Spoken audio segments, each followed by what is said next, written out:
Hello नमस्कार दोस्तों, आप सभी का बहुत बहुत स्वागत है आपके अपने YouTube channel Sushma effective class में। दोस्तों आज मैं आप सभी के लिए बायोलॉजी का सेल पार्ट लेके आई हूँ, जो कि कोशिका कहा जाता है हिंदी में। ये हिंदी मीडियम इंग्लिश मीडियम सभी बच्चों के लिए है और इसका मैं डिस्क्रिप्शन बॉक्स में प्लेलिस्ट का लिंक प्रोवाइड कर दूंगी, जिससे इसके पहले वाले वीडियो आप लोग को मिल जाए। जो भी मैं कंटेंट ले रही हूँ ये एनसीईआरटी सार संग्रह से लिया गया है। आप लोग प्लीज इस चैनल को लाइक एंड सब्सक्राइब कीजिए ताकि अपडेट्स आपको मिलता रहे। और बहुत ही फास्ट रिवीजन है, जितने भी अपकमिंग एग्जाम है सबके लिए ये बहुत कारगर सिद्ध होने वाला है। चलिए हम लोग स्टार्ट करते हैं बिना समय गवाए। जैव कोशिका को किस कोशिकांग को ऊर्जा घर यानी पावर हाउस कहा जाता है? माइटोकॉन्ड्रिया। हमारे तंत्र में अधिकतम एटीपी अणुओं की को उत्पन्न करने वाले पद का नाम क्रेब्स साइकिल यानी क्रेब्स चक्र कहा जाता है। ठीक है, ये बहुत इंपॉर्टेंट है। एटीपी में अणुओं का उत्पन्न करने वाला नाम क्या होता है? क्रेब्स साइकिल, याद रखिएगा। प्लाज्मा झिल्ली या प्लाज्मा मेम्ब्रेन किन पदार्थों से बनी होती है? तो प्रोटीन और लिपिड से बनी होती है। प्लाज्मा मेम्ब्रेन प्रोटीन और लिपिड से बनी होती है। मानव शरीर में किस अंग में लसिका कोशिकाएं लिम्फोसाइट सेल पाई जाती है? लिम्फोसाइट सेल पाई जाती है प्लीहा में, जिसको स्प्लीन कहा जाता है इंग्लिश में।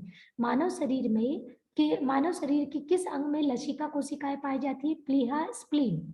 किस जीव में लिंग गुणसूत्र यानी सेक्स क्रोमोसोम नहीं पाए जाते हैं? तो याद रखिएगा, छिपकली में या छिपकली को इंग्लिश में लिजार्ड कहा जाता है। ठीक है। जंतु कोशिका में अनुपस्थित होती है। क्या अनुपस्थित होती है? मतलब प्रेजेंट नहीं होती है, एब्सेंस होती है। तो कोशिका भित्ति नहीं होती है। जंतु कोशिका में कोशिका भित्ति यानी सेल वॉल नहीं होता है, याद रखिएगा। पिट पिंड यानी कॉर्पस ल्यूटियम कहाँ पाई जाती है? कॉर्पस ल्यूटियम अंडाशय यानी ओवरी में पाई जाती है। एक और आप लोगों को इसमें एक क्वेश्चन है, पिट पिंड किस में होता है? तो मादाओं में होता है। ठीक है, याद रखिएगा, फीमेल में होता है।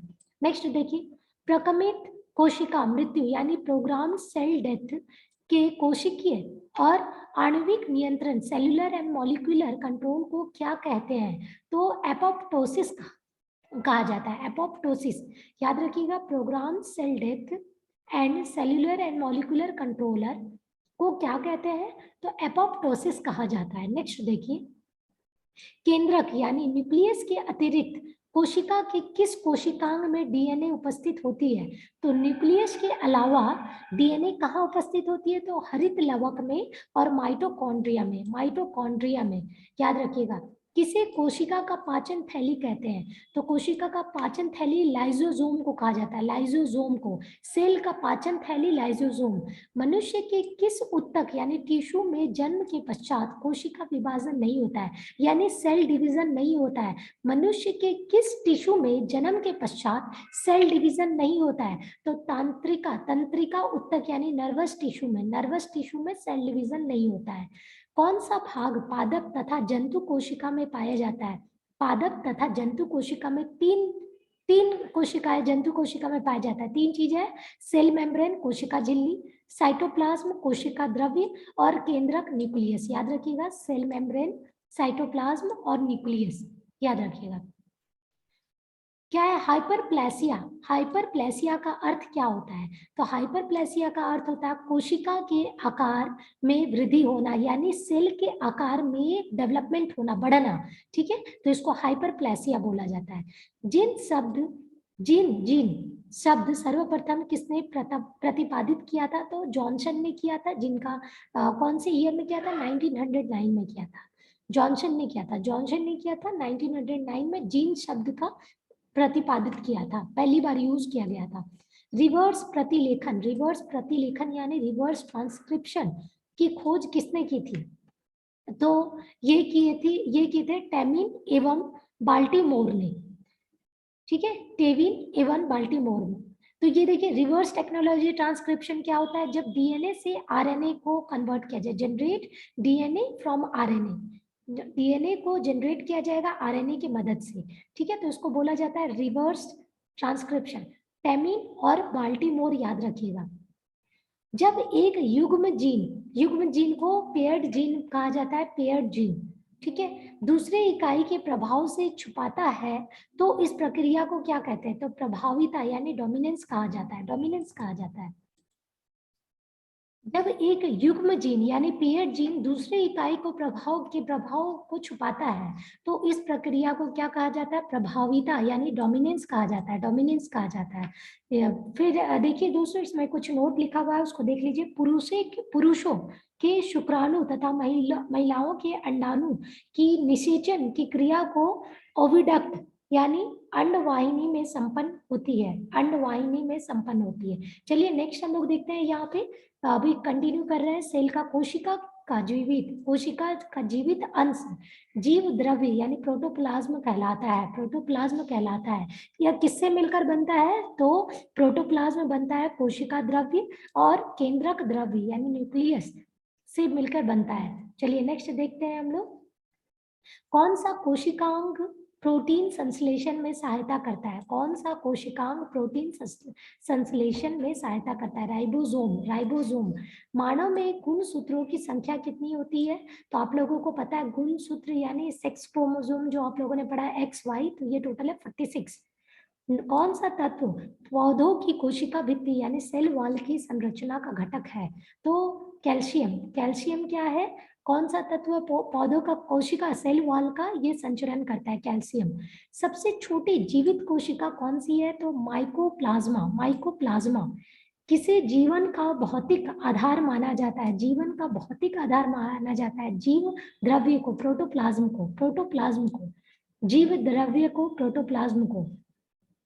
कौन सा कोशिकांग केवल वनस्पति कोशिका में ही उपस्थित होता है? तो हरित लवक, हरित लवक, हरित लवक। याद रखिएगा वनस्पति कोशिका में कौन सा उपलब्ध होता है? तो हरित लवक। नेक्स्ट हम लोग देखते हैं, हरित लवक आप लोगों को याद आ रहा होगा कि हम लोगों ने पढ़ा था न्यूक्लियस के अतिरिक्त किस कोशिकांग में डीएनए उपस्थित होती है? तो हरित लवक तब भी हम लोग पढ़े थे, और माइटोकॉन्ड्रिया। चलिए देखिए, द्विनाम पद्धति का के जन्मदाता कौन थे? तो कैरोलस लीनियस, कैरोलस लीनियस द्विनाम की पद्धति का जन्मदाता। दो कोशिकाओं के मध्य पदार्थों का आवागमन किसके माध्यम से होता है? जीव द्रव्य तंतु यानी प्लाज्मोड्समाटा से होता है, प्लाज्मोड्समाटा। नेक्स्ट देखिए, किस तत्व के कोशिकाओं केशाओं में एकत्रित होने से रंध्र यानी स्टोमाटा खुल जाते हैं? तो पोटेशियम, K+, इसका केमिकल नेम, केमिकल सिंबल है K+। किस कोशिकांग को ट्रैफिक पुलिस की संज्ञा प्रदान की जाती है? तो गोल्जी काय को, गोल्जी काय को। ये ट्रैफिक पुलिस की तरह इसका नाम इसको कहा जाता है। प्लाज्मा झिल्ली यानी प्लाज्मा मेम्ब्रेन किस पदार्थ से बनी रहती है? तो लाइपोप्रोटीन से, लाइपोप्रोटीन से। प्लाज्मा झिल्ली की संरचना का यूनिट मेम्ब्रेन मॉडल किसने प्रस्तुत किया था? रॉबर्टसन ने वर्ष 1959 में, 1959 में।